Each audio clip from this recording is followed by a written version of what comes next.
Morning to one and all from Sports Today. It is yet another edition of the morning wrap, and it is the weekend. So, the weekend means we have a double header day. The first double header on Saturday today features a grudge game, Kolkata Knight Riders versus the Gujarat Titans.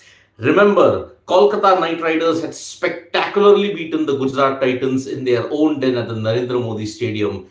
The Rinku Singh miracle, 5 sixes in the last over bowled by Yash Dayal, and one wonders whether we will see yet another Rinku miracle, this time at the Garden of Eden. Remember, Kolkata Knight Riders have bounced back after a 4 game losing streak, and that is why now they will be hoping to continue that run against the Gujarat Titans. On the other hand, our second game today is against Delhi Capitals versus Sunrisers Hyderabad. I'll come to the build up later. But firstly, there has been a couple of instances, two players at the extreme ends of the fortune. One is Riyan Parag and the other is KL Rahul. Whenever these two people do something, they receive an unreal amount of hate. And it happened with Riyan Parag recently. Recently, Riyan Parag on the social media posted four videos of him training in the nets and batting really, really hard. I mean, he hit Lasit Malinga for a six. Then he tried hitting a six against a couple of other bowlers, but it didn't come out. It was, against two other bowlers, it worked. Against a left armer, it did not. So when Riyan Parag posted, hard work is now underway, blinkers on, he got a big amount of trolling. I mean, the fans absolutely lambasted him because of the lack of opportunities that he did not capitalize upon. Riyan Parag has been playing with the Rajasthan Royals for a very long time, and unfortunately, whatever chances he got, he hardly capitalized in maybe 2 or 3 games at max. Rest of the times, he was very underwhelming, and that is why the amount of trolling, the amount of abuse that he got on social media, the abuse part was unwarranted, one must say. Because, see, at the end of the day, Riyan Parag is a cricketer. He's only trying his level best to ensure that he does well. But some people don't do it, some people do. And Riyan Parag, unfortunately, is falling in that case wherein he's just not able to capitalize.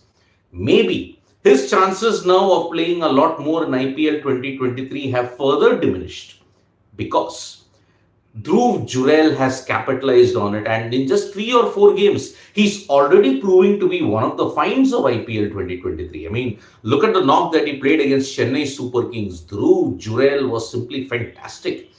And if you look at it in the previous other games as well, he almost got Rajasthan Royals a victory against Punjab Kings. But unfortunately, that meant that Rajasthan Royals now have a very settled batting lineup, and Dhruv Jurel's addition means that Riyan Parag will now have to have a long time on the sidelines. Many were wondering, why did Riyan Parag get a long rope? Maybe because he did possess the talent, one. Second, the Rajasthan Royals did not have the confidence in their backup players. So maybe in 2023, all this changed with the arrival of Dhruv Jurel. Dhruv Jurel now is simply one of the best in the lower middle order when you look at finishing at this point in time. So he has potentially ensured that Riyan Parag sits on the sidelines for a longer period of time now. But yes, people can criticize Riyan Parag, but there is a fine line, a very fine line between criticizing and abusing. And most of the time, 90% of the time, people do cross over that line. So he's a cricketer, he's just trying his level best to ensure that he comes back to form. If it's not working well, he'll have to ensure that he's mentally prepared and he's mentally strong enough to ensure that he gets in those hard runs. Because remember, cricket is not an easy game. If it was easy, everybody would be able to play it at the international level. But as we pointed out, only 11 people can play for India. That 11, there's an intense competition for that. Now, at the other end of the spectrum, KL Rahul. Now, what do you do with KL Rahul? Because on a flat deck, he was potentially the second lowest scorer. I mean, Deepak Hooda and Krunal Pandya were not out. They were on 11 and 5 respectively. But even extras outscored KL Rahul yesterday. That's a bitter fact. KL Rahul, on the other hand, he may manage 12 of 9 balls. And he ensured that the trolling would continue for KL Rahul.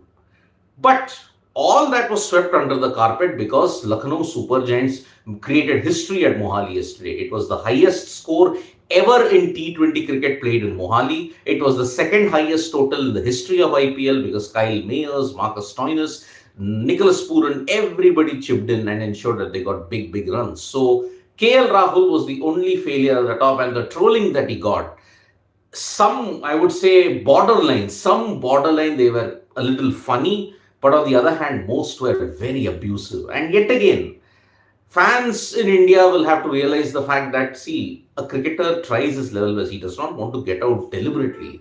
If it doesn't work out, everybody has gone through lean patches. But some people get unreal amount of hate. That's the bitter fact of life. And unfortunately, KL Rahul and Riyan Parag are in the same boat when you look at it. Now, what did KL Rahul say? After the loss that they had against the Gujarat Titans when they couldn't chase down 140, KL Rahul said, the entire team took a break for a couple of days. We then came back fresher and we also discussed how we have to approach our batting. The team management points out certain ideas as to how we have to approach the game.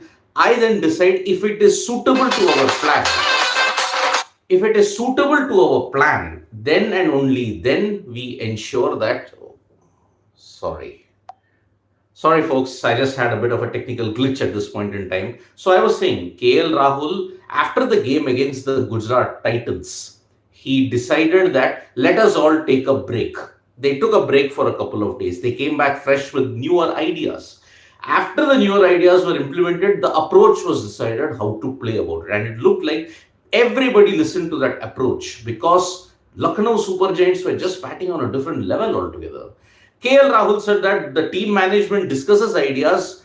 He incorporates those ideas if it suits to the plan that they are playing with. So the plan worked. Yesterday against the Punjab Kings, Lucknow Super Giants are now firmly in that top four slugfest that we have along with Rajasthan Royals, Gujarat Titans and Chennai Super Kings. But on the other hand, the batting criticisms, and because he's not contributed yet again, you can't even call him a flat track bully because he failed for just 12.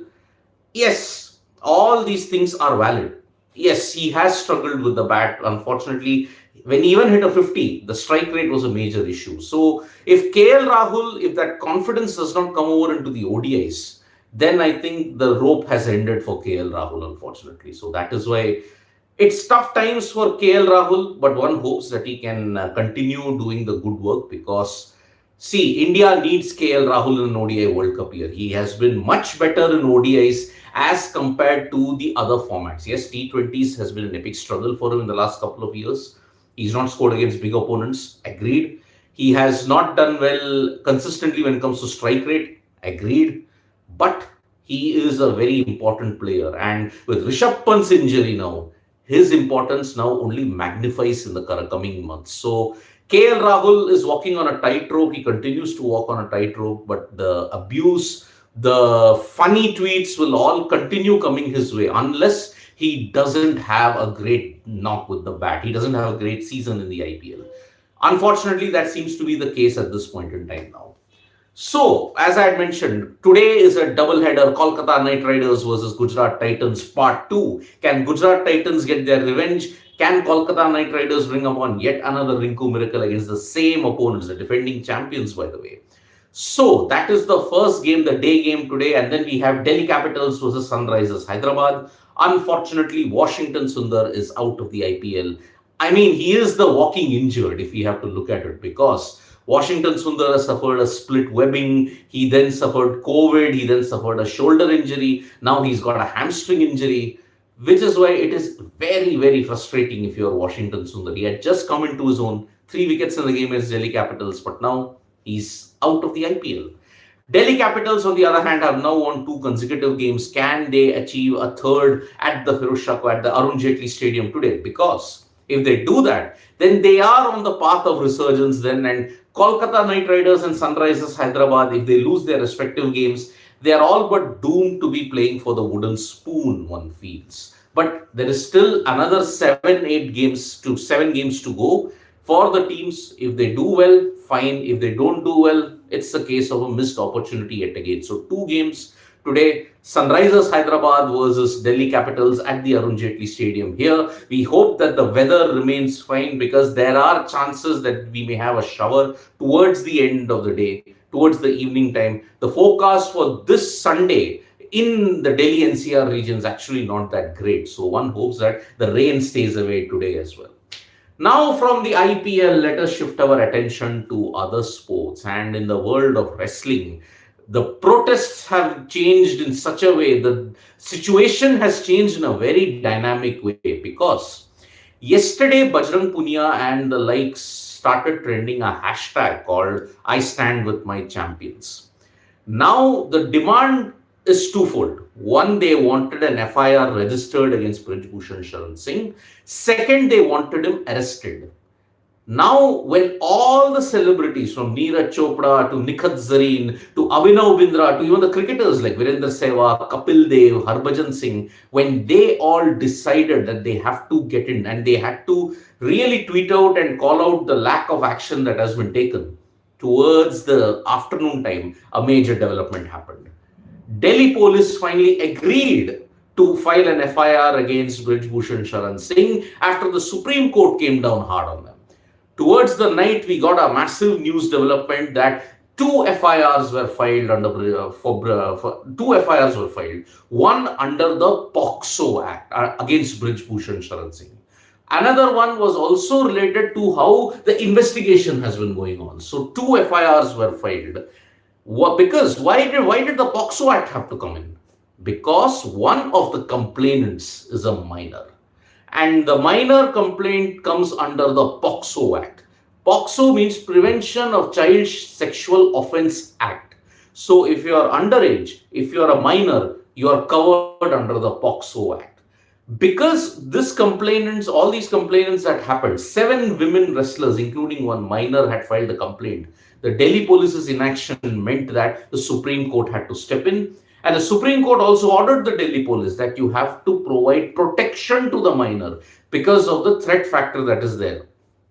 Now, FIR has been filed, but when will the arrest happen? That we are not sure at this point in time. But with the FIRs being filed and that too under POXO, Brij Bhushan Sharan Singh's arrest is imminent, but when will that happen? We have no idea about that. The police might continue probing and then they will ensure that they do arrest him. But the wrestlers have made it clear they are not going to leave Jantar Mantar until Brij Bhushan Sharan Singh is arrested. That is the one major demand that they have. But already the pressure tactics from the Delhi police has started. Light, electricity and water has been cut off at Jantar Mantar. Bajrang Punia in his Instagram live yesterday was saying that the Delhi police were trying to forcefully vacate them from Jantar Mantar. They are trying pressure tactics in the form of cutting off electricity supply and cutting off the water supply. Bajrang Punia did an Instagram live and he was scathing in the way how the Delhi police handled it. So pressure tactics are been applied by the Delhi police at this. Today, there are a lot other celebrities and personalities who are going to meet the protesting wrestlers at Jantar Mantar now. It has become a big issue at this point in time. Already, it was a massive issue. Now, it continues to get bigger with each passing day.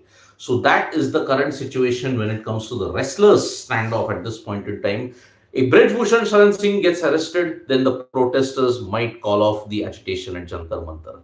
When will he get arrested? That is the bigger question. Now from wrestling, let us move to badminton. And in the Badminton Asia Championships, there was heartbreak for PV Sindhu. For the 6th consecutive time, she lost to An Se Yong. And unfortunately, her campaign to win a medal in the Badminton Asia Championships is done. But Satvik Sairaj Rankireddy and Chirag Shetty have ensured that India has won a medal in the Badminton Asia Championships after 52 years. Yes, 52 long years later. 1971 was the last time that they had won a medal in the Badminton Asia Championships. Now, Satvik Sairaj Rankireddy and Chirag Shetty have assured India of a medal. Now, what will be the color of the medal, whether it be bronze, silver or gold? It remains to be seen. Action will happen even today as well. And also, if you look at it on Sunday, you will see the culmination of Satvik Sairaj Rankireddy and Chirag Shetty's golden quest. Maybe it might happen. So that is about badminton. And today, you are going to see the final match of the World Chess Championships. It's 6.5 to 6.5. Ding Liren plays in white today, and if he wins, he becomes the second champion from Asia to become the World Chess Champion. If the game does not end in a decisive result today, if it is a draw, it is 7-7, and then we head into the tiebreakers that is going to happen on Sunday. There will be four rapid break games. There'll be four blitz games, and if even after that, even if the stalemate does not end, you go into sudden death Armageddon. That is how it is going to be. It's been a classic World Chess Championship so far. Today, hopefully, we may see a winner. If not, we will see a winner on Sunday, because we will then go into rapid tie breaks. If that doesn't break the stalemate, blitz tie breaks, and then that doesn't happen, sudden death Armageddon. That's how interesting this World Chess Championship is going to be. So that is it from an action-packed morning wrap that we have today. We are going to bring you all the details from sports today. Remember, double-header day: Kolkata Knight Riders versus Gujarat Titans, and Delhi Capitals versus Sunrisers Hyderabad. Weekend action is just heating up, and we are coming into May. The business end of the IPL is upon us now. So do join us for that. Thank you so much. Tap that bell icon so that when we go live, and don't forget we are on Facebook, Twitter, and Instagram as well. Thank you. Bye-bye.